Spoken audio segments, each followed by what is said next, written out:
जब हम रात को आकाश की ओर देखते हैं तो असंख्य तारे चमकते दिखाई देते हैं। इन्हीं तारों में से एक के चारों ओर घूमती है हमारी प्यारी धरती। लेकिन क्या आपने कभी सोचा है ये नीला ग्रह जिस पर हम रहते हैं यानी कि पृथ्वी आखिर कब और कैसे बनी? इस पर जीवन की शुरुआत कैसे हुई और आखिर हम इंसान यहाँ तक कैसे पहुँचे? तो आइए चलते हैं 450 करोड़ साल पीछे समय की गहराई में, जब हमारी पृथ्वी का जन्म हुआ था, और जानते हैं पृथ्वी और मानव विकास की पूरी कहानी।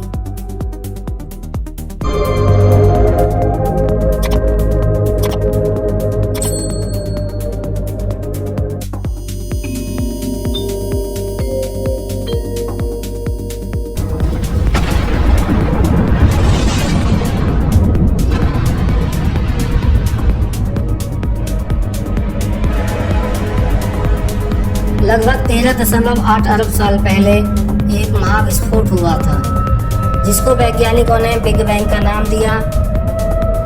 इसी से ब्रह्मांड का जन्म हुआ। इसके अरबों साल बाद हमारी मिल्की वे गैलेक्सी में एक विशाल गैस और धूल का बादल घूमने लगा। इस बादल के बीचों बीच गैस इतनी ज्यादा इकट्ठी हुई कि जिसने सूरज का रूप ले लिया, और सूरज के चारों तरफ घूमती धूल और पत्थर धीरे धीरे ग्रहों में बदलने लगे।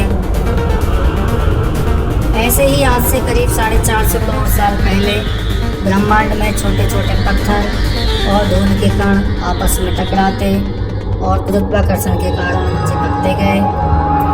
गुरुत्वाकर्षण ने इन्हें खींचकर एक जगह इकट्ठा किया। धीरे धीरे इन टुकड़ों ने मिलकर एक नई दुनिया बनाई, हमारी पृथ्वी। लेकिन ये नई बनी पृथ्वी आज जैसी सुंदर नहीं थी।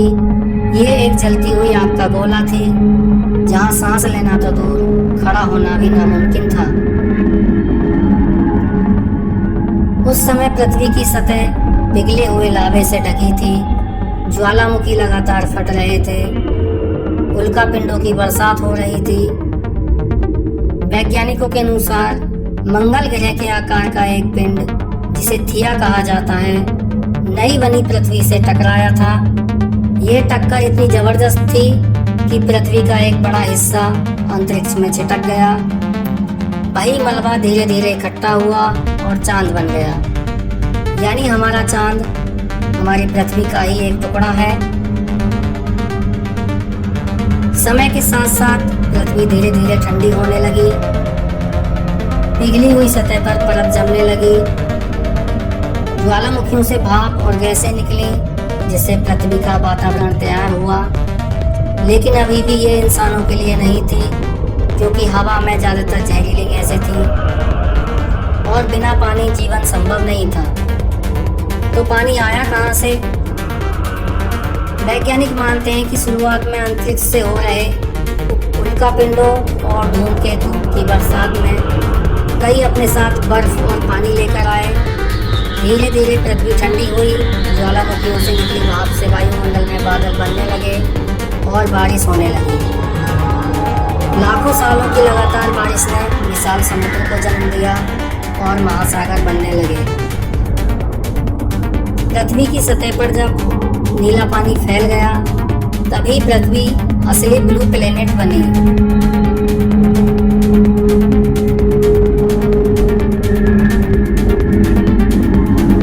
करीब 350 करोड़ साल पहले समुद्र की गहराइयों में बिजली और रासायनिक प्रतिक्रियाओं से जीवन का पहला बीज पड़ा। यह जीवन बहुत छोटा था, एक कोशिकीय सूक्ष्म जीवाणु। यहीं से शुरू हुआ पृथ्वी पर जीवन के विकास का लंबा सफर। करीब 250 करोड़ साल पहले समुद्र में रहने वाले छोटे जीवों ने सूर्य की रोशनी से ऊर्जा लेना सीखा, जिसे प्रकाश संश्लेषण कहते हैं। इन जीवों ने वातावरण में ऑक्सीजन को छोड़ना शुरू किया। धीरे धीरे यह ऑक्सीजन वातावरण में भर गई और पृथ्वी सांस लेने योग्य बनने लगी, जिसको वैज्ञानिकों ने द ग्रेट ऑक्सीडेशन इवेंट कहा। करीब 100 करोड़ साल पहले बहुकोश के जीवों ने जन्म लिया। फिर समुद्र जीवन से भर गया, जिससे समुद्र में जेलीफिश, ट्राइलोबाइट्स और अन्य अजीबोगरीब समुद्री जीवों का जन्म हुआ।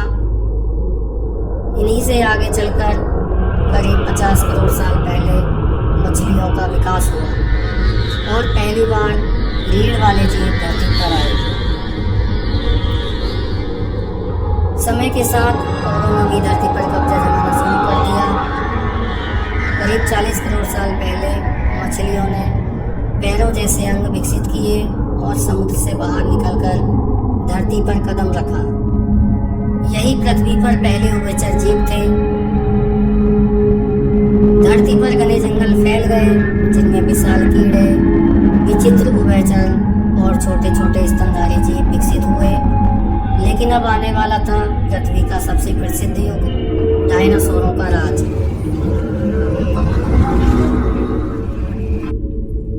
लगभग 23 करोड़ साल पहले जब सारी जमीन एक ही विशाल महाद्वीप पैंजिया थी, तब धरती पर जीवन का नया अध्याय शुरू हुआ। वातावरण गर्म था, समुद्र फैले हुए थे और जंगलों में अजीब से सरीसृप घूमते थे। यहीं से जन्म हुआ डायनासोर का। शुरुआत छोटे और तेज दौड़ने वाले जीवों से हुई, लेकिन समय के साथ वे इतने विशाल हुए कि उनकी लंबाई दर्जनों मीटर तक पहुंच गई। डायनासोर कई तरह के थे। सबसे पहले आते हैं सारोपोड्स, यानी शाकाहारी दैत्य डायनासोर, जैसे कि ब्रैकियोसारस और डिप्लोडोकस। इनके लंबे गले और लंबी पूंछ थी। ये शांत शाकाहारी दानव थे जो पेड़ों की ऊंचाइयों से पत्तियां तोड़कर खाते थे। फिर आते हैं भयावह शिकारी थेरोपोड्स, यानी मांसाहारी डायनासोर, जैसे कि मशहूर टायरेनोसॉरस रेक्स। छोटे हाथ और बेहद ही ताकतवर जबड़े। इनके दांत बड़ी बड़ी कीलों जितने बड़े थे और धारदार थे। ये जंगल के राजा हुआ करते थे, ऐसे शिकारी जिनसे हर जीव डरता था। और हाँ, कुछ डायनासोर पक्षियों जैसे भी थे, जैसे कि पेटेरोसार। ये आसमान में उड़ते थे। दरअसल वैज्ञानिक मानते हैं कि आज के पक्षी उन्हीं डायनासोर के वंशज हैं। यानी जब भी आप आसमान में कबूतर या कौवा या कोई विशाल पक्षी देखते हैं, तो समझिए डायनासोर का ही एक आधुनिक रूप आपके सामने उड़ रहा है। फिर आते हैं समुद्र में राज करने वाले प्लेसियोसार और इचिथियोसार। धरती पर यह सचमुच डायनासोरों का स्वर्ण युग था। लेकिन हर साम्राज्य का अंत होता है। करीब 6.6 करोड़ साल पहले एक विनाशकारी घटना घटी। एक विशाल एस्टेरॉयड मेक्सिको के पास धरती से टकराया। वैज्ञानिक मानते हैं कि टक्कर इतनी भयावह थी कि अरबों परमाणु बम भी उसके सामने कुछ नहीं थे। आसमान धूल से भर गया, सूरज की रोशनी बंद हो गई, पेड़ पौधे मुरझा गए, खाना खत्म हो गया। धीरे धीरे पूरा खाद्य चक्र टूट गया और डायनासोर, जो करोड़ों सालों तक धरती के शासक थे, एक एक करके लुप्त हो गए। डायनासोरों का साम्राज्य हमेशा के लिए समाप्त हो गया।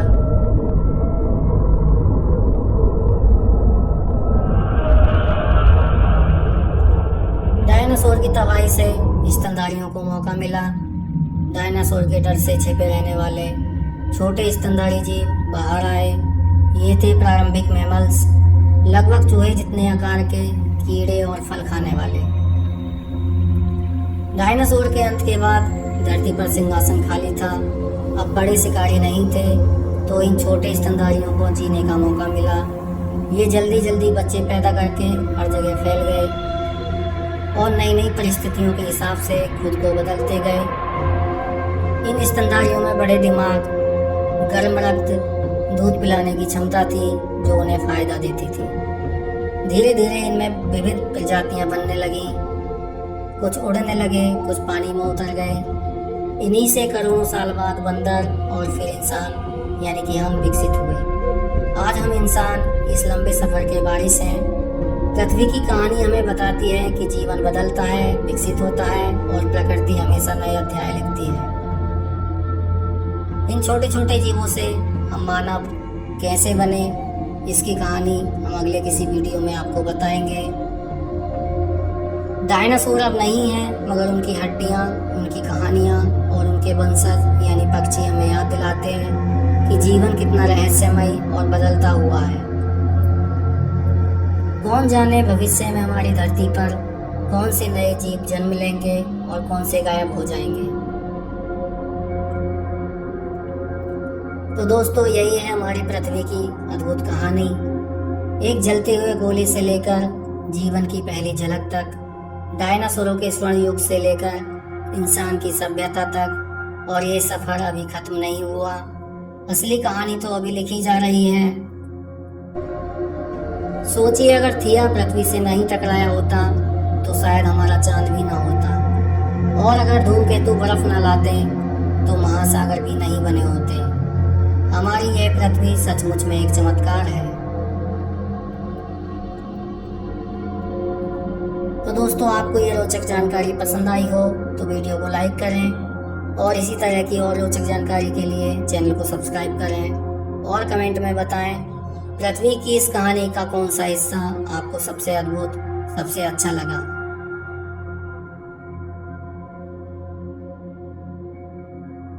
Subscribe for more videos like history, science, technology, culture video.